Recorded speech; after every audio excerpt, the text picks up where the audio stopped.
Hi guys, ഖലീഫ കണ്ടു വന്നിരിക്കുകയാണ്. സിനിമയെ ഒറ്റ വാക്ക് പറയുകയാണെങ്കിൽ ഇതൊരു ഒക്കേഷ് മൂഡ് പടമാണ്, ഒട്ടും മോശമല്ല. തിയേറ്ററിൽ പോയിട്ട് അടിച്ചു പൊളിക്കാൻ എല്ലാം ഉണ്ട് പടത്തിൽ. ആക്ഷൻ, ഡ്രാമ, ഫാമിലിയായിട്ട് പോയി കാണാൻ പറ്റിയ പടമാണ്. ത്രില്ലർ പരിപാടി ഉണ്ട്. Smuggling was great comparing to Kattalan. It is not a കാട്ടാപരാധം. കാട്ടാളൻ വാസ് എ കാട്ടാപരാധം smuggling, but this smuggling was great.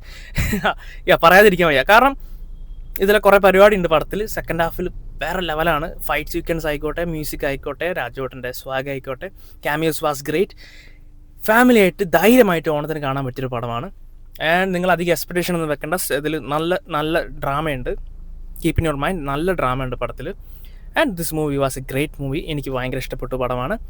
എനിക്കിഷ്ടപ്പെട്ടു. I'm satisfied as a Rajottan fan and as a movie lover. പടം ഒട്ടും മോശമല്ലാത്തൊരു പടമാണ്. ധൈര്യമായിട്ട് തിയേറ്ററിൽ പോയി കാണാം. അടുത്ത വീഡിയോ കാണുന്നവരെ എല്ലാവർക്കും ബൈ. ആൻഡ് നാളെ നമ്മുടെ നിവിൻ പോളിൻ്റെ പടം ഇറങ്ങുന്നുണ്ട്. അതുകൂടി കണ്ടിട്ട് ഞാൻ അതിൻ്റെ റിവ്യൂ കൂടി പറയുന്നതാണ്. അടുത്ത വീഡിയോ കാണുന്നവരെ എല്ലാവർക്കും ബൈ.